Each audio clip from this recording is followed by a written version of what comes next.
जय हिंद साथियों, Bihar police constable की नई भर्ती के लिए हम लोग प्रीवियस ईयर क्वेश्चंस का प्रैक्टिस सेट कवर कर रहे हैं, जिसमें से 4 प्रैक्टिस सेट आपका हो चुका है। आज आपका 5वां प्रैक्टिस सेट चलेगा और आप जो ये स्क्रीन पर बुक देख रहे हैं ये किरण पब्लिकेशन का ही क्वेश्चन बैंक का अपडेटेड बुक है। और जो हमने आपको क्वेश्चन बैंक का पहले बुक बताया था वो भी किरण पब्लिकेशन का ही बुक है, सिर्फ उसमें प्रैक्टिस सेट की संख्या कम है, जिसके कारण उस बुक का प्राइस भी कम है।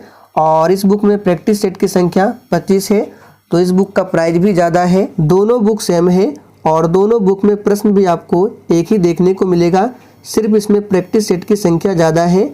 अगर आपने उस बुक को ले लिया है तो आपको ये बुक लेने की ज़रूरत नहीं है, और जिन्होंने नहीं लिया है तो आप लोग इस बुक को ले सकते हैं। इसका लिंक आपको वीडियो के डिस्क्रिप्शन बॉक्स में मिल जाएगा। तो चलिए फटाफट से आप सभी लाइव में जुड़ जाइए। सभी को गुड इवनिंग, गुड इवनिंग। तो चलिए सेशन की शुरुआत करते हैं फर्स्ट क्वेश्चन से। तो पहला प्रश्न है, कैरेबियन सागर में उत्पन्न होने वाले तूफान को क्या कहते हैं? चलिए आप सभी आंसर बताएंगे और देखिए प्रत्येक स्टूडेंट को आंसर करना है ताकि आप सभी का प्रॉपर तरीके से रिवीजन भी हो सके। तो कैरेबियन सागर में उत्पन्न होने वाले तूफान को क्या कहते हैं? तो यहाँ पे पहले प्रश्न का आंसर क्या होगा? याद रखिएगा, हरिकेन कहा जाता है। तो बी ऑप्शन जो ही बच्चे दिए हैं बिल्कुल सही जवाब है, हरिकेन। आगे देखिए, फेरल का नियम किससे संबंधित है? चलिए फटाफट से आंसर बताएंगे। और यहाँ से देखिए आपको बता देते हैं, ये टाइफून एक बार पूछा गया था एग्जाम में कि टाइफून क्या है। तो देखिए टाइफून जो है ये प्रशांत महासागर में उठने वाली तथा चीन सागर में चलने वाली चक्रवात का नाम है, टाइफून, ध्यान रखेंगे।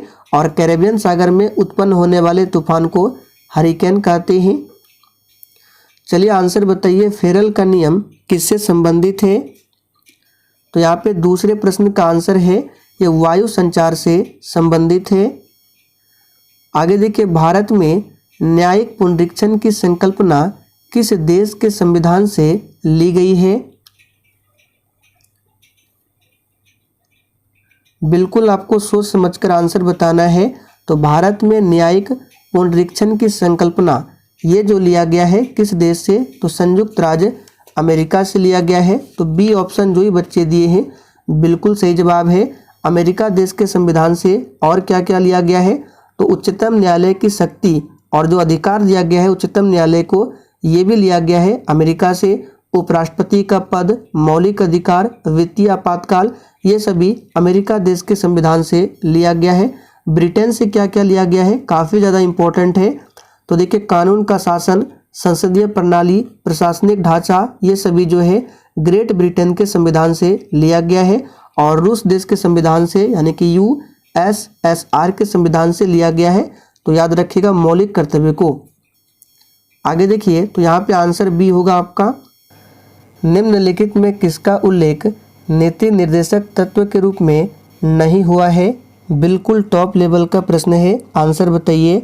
और देखिए, जिनके पास आर्थिक समस्याएं हैं, जिनके कारण वो बुक नहीं परचेज कर सकते हैं, उन छात्र छात्राओं के लिए हम ही काफ़ी है। पूरा बुक आपको कंप्लीट करा दिया जाएगा। PDF आपको टेलीग्राम पर मिल जाएगा। टेलीग्राम का लिंक इसी वीडियो के नीचे डिस्क्रिप्शन बॉक्स में दिया हुआ है। तो यहाँ पे चौथे प्रश्न का आंसर क्या होगा? भारत की संप्रभुता तथा अखंडता की रक्षा, ये जो है नीति निर्देशक तत्व के रूप में उल्लेख नहीं हुआ है। अब देखिए, नीति निर्देशक तत्व की बात करें तो इसे कहाँ से लिया गया है? तो आयरलैंड देश के संविधान से लिया गया है। किस भाग में रखा गया है? तो संविधान के भाग 4 और अनुच्छेद 36 से लेकर 51 तक में नीति निर्देशक तत्व के बारे में बताया गया है। भारत के राष्ट्रपति के चुनाव में निम्नलिखित में किसका विधान नहीं है? चलिए 5 के लिए फटाफट से आंसर बताइए। तो देखिए, सबसे पहले आपको पता होना चाहिए राष्ट्रपति चुनाव के निर्वाचक मंडल का उल्लेख संविधान के किस अनुच्छेद में मिलता है? तो लिख लीजिए अनुच्छेद 54 में, याद रखिएगा। और अनुच्छेद 55 में क्या है? दोनों आर्टिकल को याद कर लीजिए। अनुच्छेद 55 में राष्ट्रपति के निर्वाचन की प्रक्रिया का उल्लेख है और 54 में क्या है? राष्ट्रपति चुनाव के निर्वाचक मंडल का उल्लेख है। और अनुच्छेद 61 में क्या है? राष्ट्रपति पर महाभियोग की प्रक्रिया है। तो इन सभी आर्टिकल को ध्यान रखना है। तो भारत के राष्ट्रपति चुनाव में सभी मतों का समान मूल्य ये विधान नहीं है, तो याद रखिएगा ए ऑप्शन आपका सही जवाब है। अब यहाँ से एक प्रश्न और बनता है कि राष्ट्रपति के निर्वाचक मंडल में कौन कौन भाग लेते हैं, तो ध्यान से सुनिए। लोकसभा और राज्यसभा के निर्वाचित सदस्य, सभी राज्यों के विधानसभाओं के निर्वाचित सदस्य और दिल्ली, पुदुचेरी एवं जम्मू कश्मीर के विधानसभाओं के निर्वाचित सदस्य भाग लेते हैं राष्ट्रपति के चुनाव में। आगे देखिए, यहाँ पे बिहार पुलिस 2023 के लिए अभी इस समय जितने भी क्लास चल रहे हैं सभी का यहाँ पे टाइम लिखा हुआ है, और ये जो 7:30 बजे की क्लास है ये आपको मेरे दूसरे चैनल पर मिलेगा, दिवाकर स्टडी IQ चैनल पर, तो आप लोग स्क्रीनशॉट ले लीजिए। आगे देखिए, द्वैध शासन का प्रावधान किस एक्ट में किया गया था? तो द्वैध शासन का प्रावधान किस एक्ट में किया गया था? तो याद रखिएगा 1919 के एक्ट में। तो सही जवाब है भारत शासन एक्ट 1919, याद रखिएगा। और इस एक्ट द्वारा प्रथम बार केंद्र सूची और राज्य सूची का प्रावधान किया गया था। तो यहाँ से एक प्रश्न बनता है, नोट कर लीजिए। आपसे पूछा जाएगा कि किस एक्ट के द्वारा प्रथम बार केंद्र सूची और राज्य सूची का प्रावधान किया गया था? तो याद रखिएगा भारत शासन अधिनियम 1919, और इस शासन अधिनियम को मॉन्टेग्यू चेम्सफोर्ड सुधार के नाम से भी जाना जाता है। संविधान सभा ने संविधान का निर्माण कब पूर्ण किया? और जितने भी एक्स्ट्रा फैक्ट को बता रहे हैं अगर आप लोग लिखना चाहें तो इससे आपका नोट्स तैयार होगा, लिख लीजिए, जिससे एग्जाम में आपको काफ़ी ज़्यादा हेल्प भी मिलेगा। तो संविधान सभा ने संविधान का निर्माण कब पूर्ण किया? तो 26 नवंबर 1949 को। यहाँ पे डी ऑप्शन जो भी बच्चे बता रहे हैं बिल्कुल सही जवाब है, और 26 जनवरी 1950 को हमारा संविधान जो है ये पूर्णतः लागू हुआ था। अब आपसे पूछा जा सकता है संविधान सभा की प्रथम बैठक कब हुई थी? 9 दिसंबर 1946 को। अंतिम बैठक पूछा जाता है 24 जनवरी 1950 को। प्रथम और अंतिम दोनों याद रखना है। भारत का सॉलिसिटर जनरल होता है। आप लोग एक प्रश्न का आंसर बताइए कि संविधान सभा की जो मांग है सर्वप्रथम किसने पेश किया था 1934 में? तो भारत का सॉलिसिटर जनरल होता है। तो यहाँ पे सही जवाब है बी ऑप्शन, याद रखिएगा। एक न्यायिक सलाहकार होता है भारत का सॉलिसिटर जनरल, और अनुच्छेद 76 के तहत, याद रखिएगा, अनुच्छेद 76 के तहत महान्यायवादी यानी कि सॉलिसिटर जनरल के पद का गठन किया गया है, और इनकी नियुक्ति कौन करता है? तो भारत के राष्ट्रपति, याद रखिएगा। वित्त आयोग की नियुक्ति कौन करता है?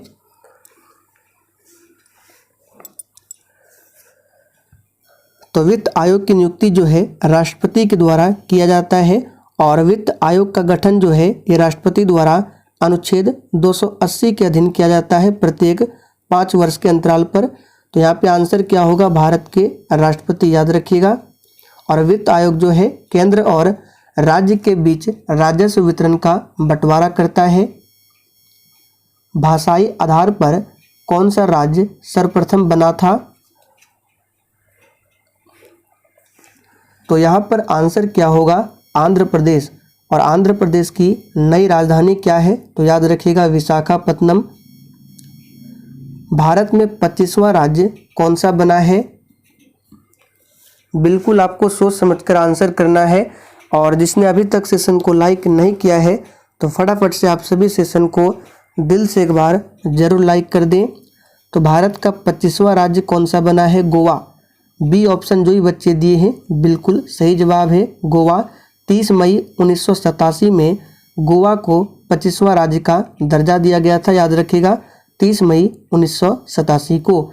और गोवा को पुर्तगालियों से कब मुक्त कराया गया था? तो 1961, ध्यान रखेंगे। और सिक्किम जो है भारत का कौन सा राज्य बना था? 22वां राज्य 1975 में। तो गोवा, सिक्किम, इन सभी को ध्यान रखना है। भारतीय संविधान में मौलिक कर्तव्य को सम्मिलित किया गया था। तो दोस्तों भारतीय संविधान में मौलिक कर्तव्य को 42वें संशोधन द्वारा सम्मिलित किया गया था। ये संशोधन हुआ था 1976 में। और मौलिक कर्तव्य को किस समिति की सिफारिश पर जोड़ा गया था? तो सरदार स्वर्ण सिंह समिति। वर्तमान में टोटल 11 मौलिक कर्तव्य है, याद रखिएगा, और इसे रूस देश के संविधान से लिया गया है। कोई व्यक्ति भारतीय नागरिक नहीं होगा यदि वह, सभी ऑप्शन को एक एक करके पढ़िए। देखिए, कोई व्यक्ति भारतीय नागरिक नहीं होगा यदि वह स्वेच्छा से दूसरे देश की नागरिकता ग्रहण कर चुका हो। ऐसा क्यों होता है? क्योंकि भारत में आप सभी जानते हैं एकल नागरिकता का प्रावधान है। और नागरिकता अधिनियम पूछा जाता है तो याद रखिएगा 1955, नागरिकता अधिनियम 1955 में संसद द्वारा पारित किया गया था, ये भी ध्यान रखना है। और भारत में एकल नागरिकता का प्रावधान है जो कि ब्रिटेन देश के संविधान से लिया गया है। नागरिक समता का आशय क्या है? यानी नागरिक समता का अर्थ क्या है? तो नागरिक समता का अर्थ है कानून के समक्ष समानता यानी समता। ए ऑप्शन जो ही बच्चे दिए हैं बिल्कुल सही जवाब है। भारतीय नागरिकों के मौलिक अधिकारों पर निम्न में से कौन विवेक संगत प्रतिबंध लगा सकता है? यह प्रश्न काफी ज्यादा इंपॉर्टेंट है, इसको मार्क कर लीजिए। तो भारतीय नागरिकों के मौलिक अधिकारों पर संसद जो है विवेक संगत प्रतिबंध लगा सकता है। तो सही जवाब है बी ऑप्शन, याद रखिएगा। मौलिक अधिकार को आपातकाल की स्थिति में निलंबित की जा सकती है, लेकिन आर्टिकल 20 और 21 को छोड़कर ये 2 आर्टिकल निलंबित नहीं किए जा सकते हैं किसी भी स्थिति में। भारत के उपराष्ट्रपति निर्वाचित होते हैं। वर्तमान में भारत के उपराष्ट्रपति कौन है? तो याद रखिएगा श्री जगदीप धनखड़। तो भारत के उपराष्ट्रपति निर्वाचित होते हैं, याद रखिएगा, संसद के दोनों सदनों के सदस्यों द्वारा। तो सी ऑप्शन जो ही बच्चे दिए हैं बिल्कुल सही जवाब है। किस तापक्रम पर सेल्सियस एवं फ़ारेनहाइट के मान समान होते हैं? ये बहुत ही सिंपल है। तो ये तापक्रम है -40 डिग्री तापक्रम। -40 डिग्री तापक्रम पर सेल्सियस और फ़ारेनहाइट क्या होता है? आपस में बराबर है। 1 किलो कैलोरी ऊष्मा का मान कितना होता है? तो देखिए 1 किलो कैलोरी ऊष्मा का मान होता है 4.2 × 10⁻³ जूल, याद रखिएगा। और ऊष्मा का SI मात्रक क्या है? तो जूल है। तो यहाँ पे सही जवाब है सी ऑप्शन। आगे देखिए, गतिशील विद्युत आवेश उत्पन्न करता है। चलिए आंसर बताइए फटाफट से। तो देखिए, गतिशील विद्युत आवेश जो है ये विद्युत और चुंबकीय क्षेत्र दोनों उत्पन्न करता है। तो सही जवाब है सी ऑप्शन। एम्पियर घंटा निम्नलिखित में से किसका मात्रक होता है? तो याद कर लीजिए, इंपॉर्टेंट प्रश्न है। एम्पियर घंटा जो है ये आवेश की मात्रा का मात्रक होता है। तो सही जवाब है आवेश की मात्रा, याद रखिएगा। आवेश का मात्रक होता है कूलॉम्ब, ये भी ध्यान रखेंगे। कूलॉम्ब भी आवेश का मात्रक होता है। थर्मोस्टेट क्या होता है? तो देखिए 3-4 यंत्रों के नाम बताते हैं, ध्यान से सुनिए। थर्मोस्टेट जो है ये किसी संकाय का ताप स्थिर रखने का उपकरण है। तो सही जवाब है बी ऑप्शन। पायरोमीटर पूछा जाता है तो उच्च ताप मापने में काम आता है पायरोमीटर। पोटोमीटर याद रखिएगा। पौधों में वाष्पोत्सर्जन दर को मापने में उपयोग होता है पोटोमीटर। और इंडोस्कोप एक याद रखिएगा, इंडोस्कोप के द्वारा मानव शरीर के अंदर के भाग देखने में प्रयुक्त किया जाता है। द्रव्यमान ऊर्जा समतुल्य का संबंध यानी E = mc², इसका प्रतिपादन किसने किया था? तो ये भी बहुत ही सिंपल है, याद रखिएगा। इसका प्रतिपादन किया था आइंस्टीन ने। और आइंस्टीन को 1921 में, याद रखिएगा, प्रकाश विद्युत प्रभाव घटना की व्याख्या के लिए नोबेल पुरस्कार दिया गया था। आकाश में सबसे चमकदार तारा कौन सा है? चलिए 23 के लिए आंसर बताएंगे फटाफट से। यहाँ पर आपको ऑप्शन के अकॉर्डिंग आंसर बताना है। तो आकाश में सबसे चमकदार तारा जो है ये साइरस है, डी ऑप्शन आपका सही जवाब है। और तारा जो है ध्यान रखिएगा, तारा के ऊर्जा का स्रोत पूछा जाता है तो नाभिकीय संलयन है। और सूर्य जो है पृथ्वी का सबसे निकटतम तारा है। अगर पूछे कि पृथ्वी का सबसे निकटतम तारा तो सूर्य, याद रखिएगा। यहाँ पे ऑप्शन के अकॉर्डिंग इसका आंसर क्या होगा, आकाश में सबसे चमकदार तारा पूछे तो साइरस। पृथ्वी के भ्रमण की गति क्या है? तो पृथ्वी के भ्रमण की गति है 28 किलोमीटर प्रति मिनट। यहाँ पर ए ऑप्शन आपका सही जवाब है। और पृथ्वी का प्लायन वेग पूछे तो 11.2 किलोमीटर प्रति सेकंड, यानी एक सेकंड में 11.2 किलोमीटर। यूरेनियम 238 परमाणु में होते हैं। सभी ऑप्शन को ध्यानपूर्वक देखिए। तो देखिए सबसे पहले आपको पता होना चाहिए परमाणु में प्रोटॉन एवं इलेक्ट्रॉन की संख्या समान होती हैं। तो 92 जो है ये प्रोटॉन की संख्या है या फिर इलेक्ट्रॉन की संख्या है। तो देखते हैं किस ऑप्शन में दिया हुआ है 92 प्रोटॉन और इलेक्ट्रॉन। तो ए ऑप्शन में देखिए प्रोटॉन 92 है लेकिन इलेक्ट्रॉन 146 है, तो ये होगा नहीं। बी ऑप्शन में 92 प्रोटॉन है और 92 क्या है, इलेक्ट्रॉन है, तो ये हो सकता है। अब चलिए देख लेते हैं 146 न्यूट्रॉन। तो न्यूट्रॉन की संख्या कैसे निकालते हैं, तो ऊपर जो 238 है ये परमाणु द्रव्यमान है। जब परमाणु द्रव्यमान में इलेक्ट्रॉन या फिर प्रोटॉन की संख्या को घटाते हैं तो न्यूट्रॉन की संख्या निकलता है। तो 238 में 92 को माइनस कीजिए तो ये देखिए 146 आएगा। तो 146 क्या है, न्यूट्रॉन। तो बी ऑप्शन आपका सही जवाब होगा। सी भी नहीं होगा क्योंकि सी में 92 न्यूट्रॉन है। डी भी नहीं होगा, इसमें भी 92 न्यूट्रॉन है। तो आंसर जो होगा बी होगा। सर्वप्रथम किसने कृत्रिम रेडियोधर्मिता को उत्पन्न किया? तो याद रखिएगा हेनरी बेकुरल ने। बल्ब का फिलामेंट किस धातु का बना होता है?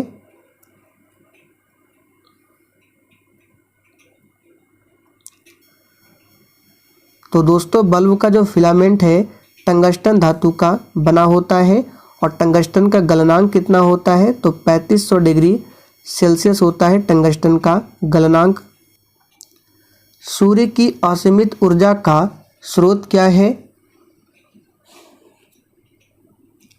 तो सूर्य की असीमित ऊर्जा का स्रोत आप सभी जानते हैं नाभिकीय संलयन है। यहाँ पर बी ऑप्शन आपका सही जवाब है। नाभिक की खोज किसने किया था? और देखिए जिसने अभी तक सेशन को लाइक नहीं किया है फटाफट से लाइक करें। तो यहाँ से आपको ध्यान रखना है नाभिक की खोज किया था हेनरी रदरफोर्ड ने। प्रोटॉन का खोज रदरफोर्ड ने, न्यूट्रॉन का खोज जेम्स चैडविक ने।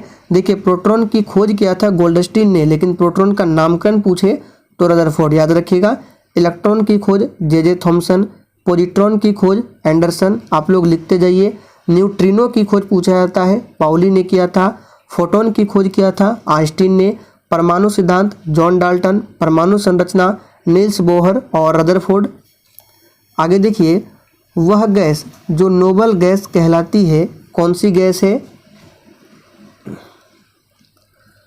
तो नोबल गैस आप सभी जानते हैं जिसको बोला जाता है निष्क्रिय गैस। कौन कौन से है? Helium, neon, argon, krypton, xenon, radon. ये आवर्त सारणी के शून्य वर्ग के तत्व है जिसे निष्क्रिय कहा जाता है।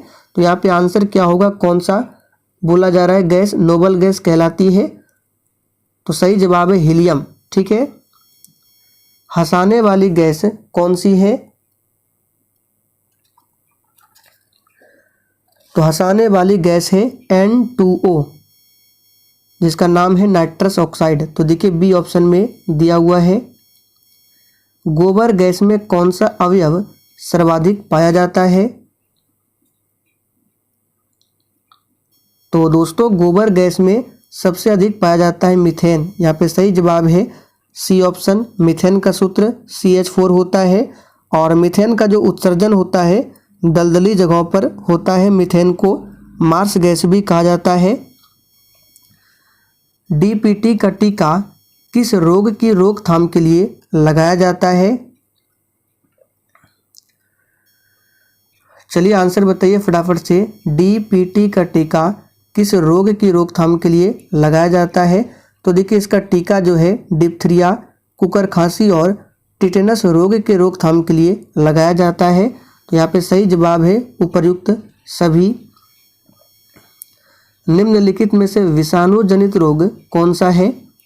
देखिए इस तरह के प्रश्न हमेशा एग्जाम में पूछे जाते हैं। विषाणु जनित, जीवाणु जनित, याद रखिएगा। तो विषाणु जनित रोग कौन कौन से हैं?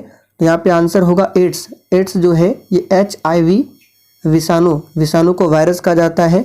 HIV वायरस से होने वाला रोग है, याद रखिएगा, एड्स। एलिसा टेस्ट से एड्स रोग की पहचान की जाती है। पूछा जाता है एलिसा टेस्ट किस रोग से संबंधित है? तो एड्स से संबंधित है।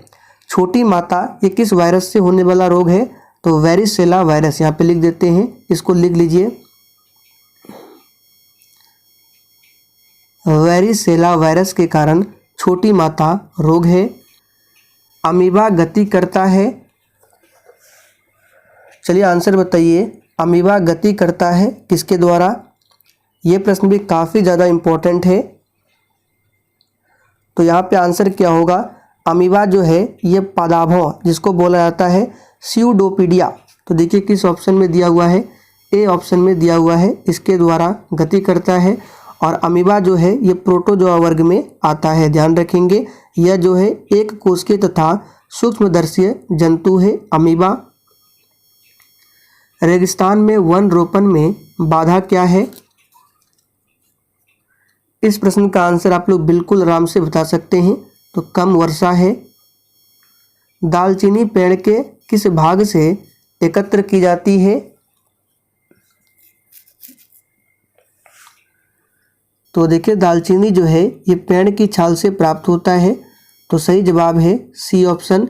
लीची पूछा जाता है, लीची का खाने वाला भाग कौन सा होता है? तो एरिल। लीची का जो एरिल भाग होता है वो खाने वाला भाग होता है। और लौंग किससे प्राप्त किया जाता है? तो पौधों के कली भाग से प्राप्त किया जाता है लौंग को। तंबाकू में उपस्थित एल्कोलाइड क्या है? यानी सिर्फ आपको बताना है तंबाकू में क्या पाया जाता है। तो आप सभी जानते हैं तंबाकू में निकोटीन पाया जाता है। मानव शरीर में सबसे छोटी हड्डी कौन सी है? तो मानव शरीर की सबसे छोटी हड्डी कान की हड्डी स्टेपिज है। सबसे मजबूत हड्डी पूछे तो जबड़े की हड्डी है, नाम क्या है? तो मेंडिबल। और सबसे लंबी हड्डी आप सभी जानते हैं फीमर है, जो कि जांघ की हड्डी है। पोषकों का वायुमंडल में जिन कुछ सूक्ष्म जीवों की सहायता से पुनः चक्रण होता है उन्हें क्या कहते हैं?